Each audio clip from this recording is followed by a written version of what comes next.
minutes from the November 9th, 2023 Board of Directors meeting. Review and approve August, September, and October 2023 financial reports. Review and approve recommendation to award Humboldt Recycling LLC as the successful proposer for Cummings Road landfill leachate transportation and disposal services. D, authorize executive director to submit letter to Fortuna City Council. And E, approved amendment number 3 to extend services agreement with Nancy Diamond for legal. I know that Director Keller Heckman had requested that remove B. Does anybody else have anything they'd like to remove? Nope. All right. Can we get a motion for everything but? I'll move we approve every item on the consent calendar except 2B. Second that. All right, we have a motion by Director Jones and a second by Director Katie. All in favor? Aye. I'm going to abstain as I wasn't present for the conversations for minutes and so forth. Perfect. All right, can we get a staff report? Yeah, so for item 2B, the board would have to accept my deepest apologies. I am unsure if I've ever compiled a worse set of attachments for a staff report. It is in complete disarray as far as all the data is there, but that is certainly not in the correct order, and it's certainly not labeled correctly. So staff recommends that the board direct staff to return at the February meeting with the August, September, and October financials in a more appropriate and organized fashion for review. All right, I'll make a motion to bring back the financials for August, September, and October to the February meeting in a more organized fashion. I'll second that. all right, we have a motion from Director Castellano and a second from Director Jones. All in favor? Aye. Aye. Yeah, good. All right, well, let's move on to oral and written communication. Does anybody have anything? Anybody on Zoom? All right, I will go ahead and close that and move on to item number 4, receive and approve mid-year adjustments and review for fiscal year 2023-24. And can we get staff report, please? Thank you, Chair. So in this presentation, we will briefly touch on the authority's current revenues and expenditures as compared to budget projections. We'll provide an update on reserve funding as well as recommended adjustments for mid-year. The current overall opinion of staff has regarding the authority's finances at the halfway mark, I will touch on later as well. As noted in the staff report, tonnages remain steady with a slight dip in tonnage at the Hawthorne Street transfer station, offset by an increase at our satellite facility locations. Additionally, as tonnage history would suggest, solid waste tonnage increases as we head into the spring and summer months. Staff is comfortable with the current projections and still feels they are appropriate at mid-year. Other income is slightly down from projected. This is simply because the authority has not yet received full reimbursement from Cal Recycle for grant-related costs, most specifically the latest tire amnesty grant. Current revenues overall are in line with original budget assumptions. Some of the percentage variances are simply due to how money flows through the authority and populates base fees and our countywide fees. But revenues being within 2% at the mid-year mark shows that staff's projections made in April were very solid. The current expenditures here reflect actual costs incurred by the authority by December 31st of 2023, with the understanding that not all vendor invoices are received by the authority prior to board packet finalization. A prime example of this is the countywide pass-through fees. These are generally paid out on a quarterly basis, and as you can see here, this causes the budget to actuals to be skewed significantly lower than it should be. These fees will be paid out in the second half of this month, and while it will not be reflected here, they are also currently on track as projected. The authority has seen significant savings in 2 of our largest expenditure categories. The first is transportation and disposal. While the disposal portion has tracked well with projections, transportation so far has remained lower than expected. Fuel prices have remained steady and lower than overall projections, while backhauls have moderately increased. We anticipate fuel prices rising as we head into early spring and summer, as past years would dictate, and are hopeful that our backhaul rate will continue to at least stay level, if not increase. This has resulted in a net savings of $360,000 to date in transportation and disposal. Additionally, we've been very fortunate to have only one significant road closure so far this year.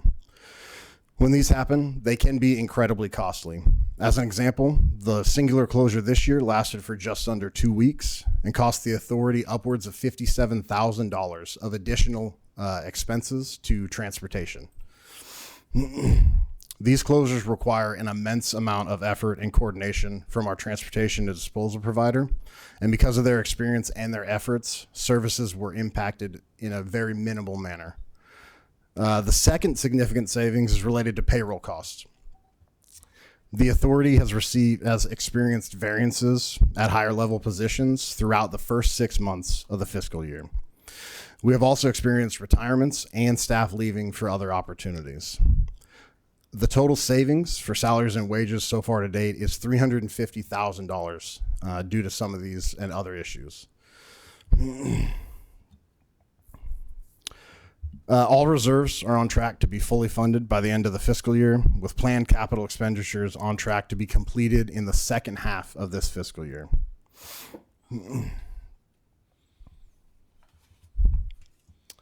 With overall revenues as expected and expenses coming in slightly under predictions, this has resulted in a net positive position of just under $620,000, with the caveat that approximately $200,000 of that is undispersed countywide fees, as touched on earlier.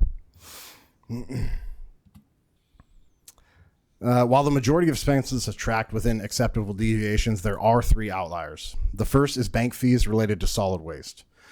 Traditionally, HWMA has been a cash and check business with minimal ACH or card transactions. Since the COVID-19 pandemic, staff has continued to work towards accepting a variety of electronic payments to not only reduce staff time in handling cash and checks, but increase ease of use for our everyday customers. As these options are new, predicting participation can be difficult, but staff believes an additional adjustment of $15,000 should suffice for the rest of this fiscal year. But staff will continue to track its use and ensure that any increases are taken into account in future budgets. Another proposed adjustment is repairs and maintenance equipment to the solid waste division. Budgeting for this line item can prove difficult due to the wear and tear of solid waste material movers. And unfortunately, a majority of the expenditures are related to a singular piece of equipment, our residential wheel loader, which has suffered a catastrophic breakdown, resulting in nearly $30,000 in unbudgeted and unplanned for repairs. The proposed adjustment is simply to offset that cost, plus a margin for potential unknown issues relating from that repair at the time of the staff report. And the final category is repairs and maintenance facility, again for solid waste division, which is tracking just north of predictions. With several planned repairs upcoming related to the organics facility, this small adjustment should suffice to ensure we can facilitate all of those repairs necessary. These proposed changes total $74,000, and staff recommends offsetting them with the savings realized within salaries and wages. This will ensure no impact to the solid waste management fee going forward. With that, staff recommends the board approve the proposed adjustments and with it approve fiscal year 2023-24 mid-year budget. And as always, staff is available for questions should you have them. Thank you, Director Keller-Heckman. I will open it up to the board. Does anybody have any questions?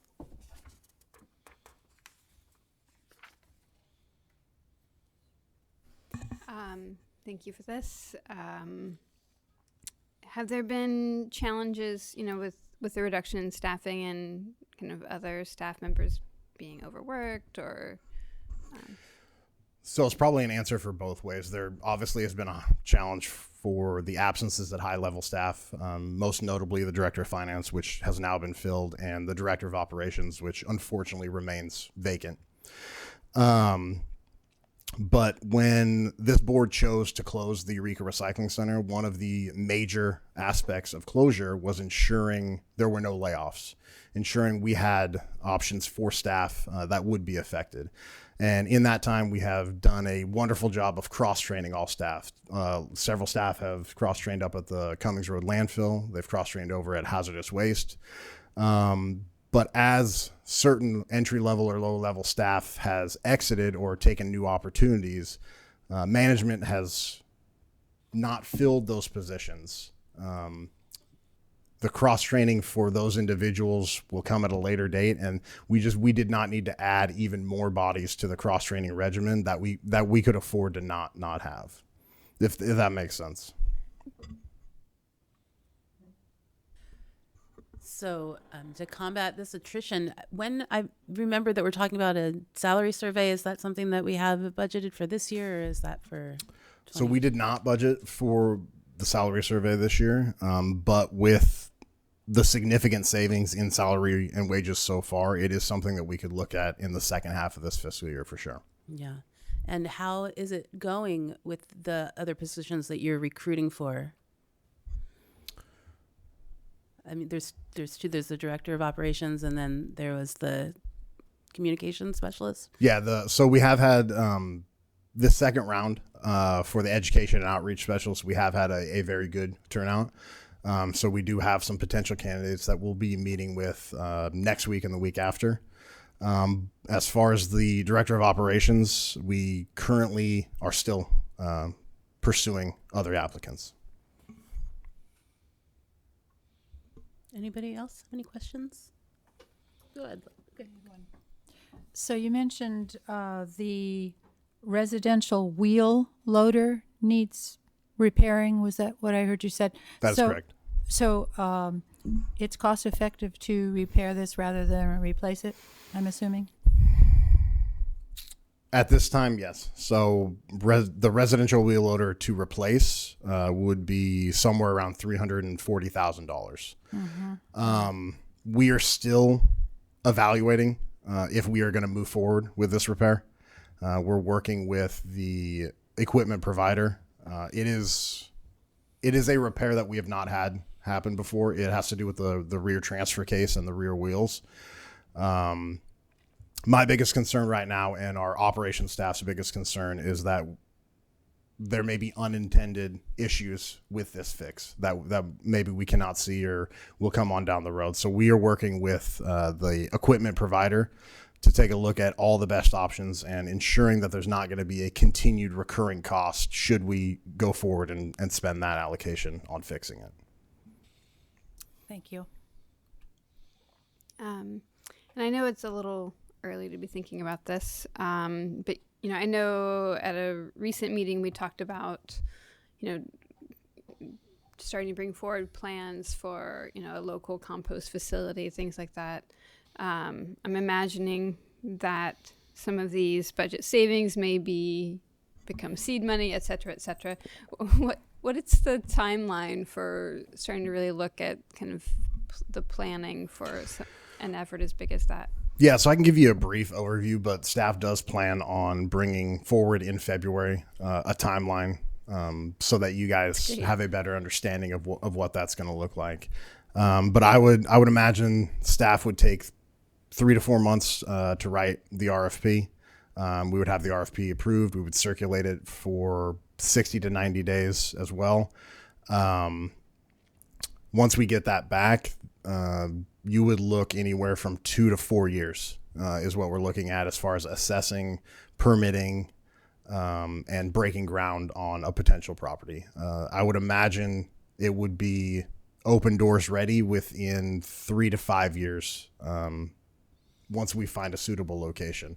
And that's not going to be a small task by any stretch either, unfortunately, right now. All right, Director Bushnell, do you have a question? Yeah, I'm just, what's the alternative? And I'm sorry, I'm going to apologize. I'm catching up as I'm new. But what is the alternative if the compost facility is 5 years out. What? So right now we're currently in contract negotiations with Cold Creek Compost. They were the successful proposer for our out of county transportation and processing of organics. So that is a 3-year contract with 2 1-year extensions. So at this point in time, Humboldt County's food waste will be going out of county down to Mendocino and Cold Creek Compost.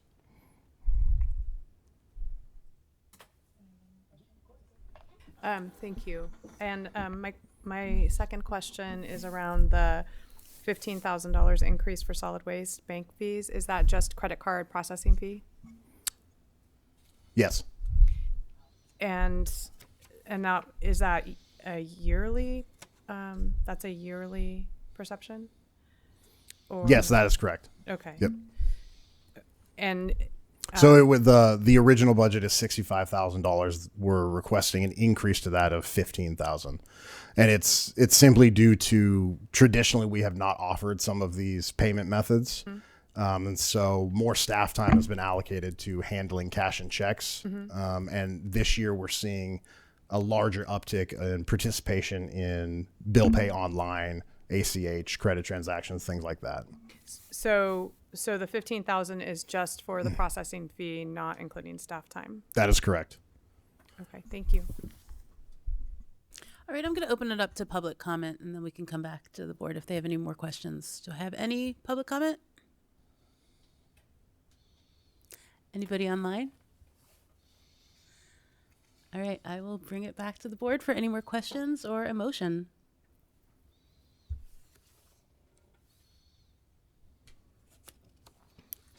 I will, oh, go ahead. Well, I would move that the board approve the mid-year budget with the adjustments noted by staff. Second. All right, we have a motion from Director Jones and a second from Director Castellano. All in favor? Aye. I'm going to abstain.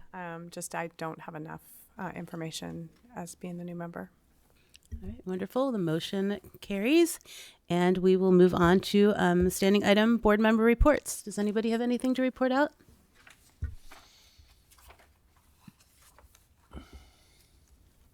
All right, Director Keller-Heckman, do you have anything to report out?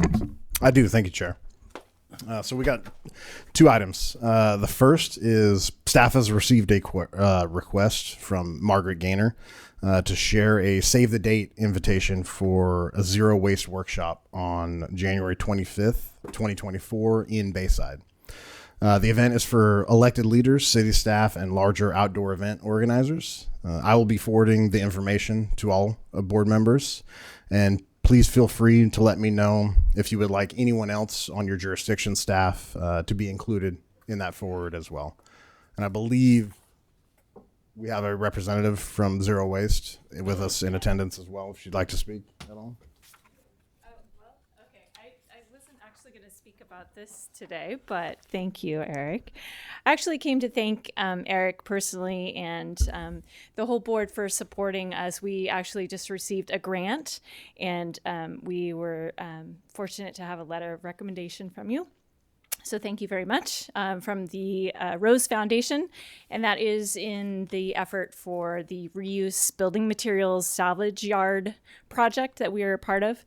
And that's actually why I came today, to just put that out there to you guys so you know that that's starting to happen in our community, and we would love to partner with you on seeing that happen to help offset and divert waste in our county, and also hopefully provide jobs. So that's another part of it. In terms of the training, yes, please come to it if you can. Spread the word. It is not an actual zero waste board event. However, because Maggie Gaynor, is a founder of Zero Waste Humboldt, she is very well versed in consultation services on the subject.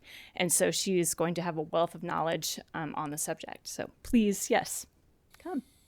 Thank you. Thank you so much.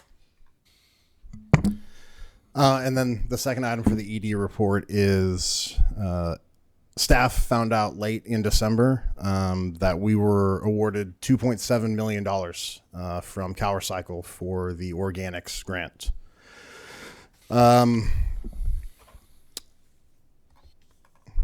We are incredibly excited, and I cannot thank the jurisdictions, especially City of Eureka and Robin Pratzker as well. Edgar and Associates. We would not have gotten this grant without the help from not only our jurisdictions, but the consultant as well. You'll note that we had earmarked $650,000 of the capital improvement plan for some of the projects in here. So that will now be funding that is in excess of what's required for the capital improvement fund this year. So staff will be generating a recommendation on what to do with that excess funding. All right, way to end us on a high note, Director Keller-Hickman. And with that, we will adjourn. Thank you so much.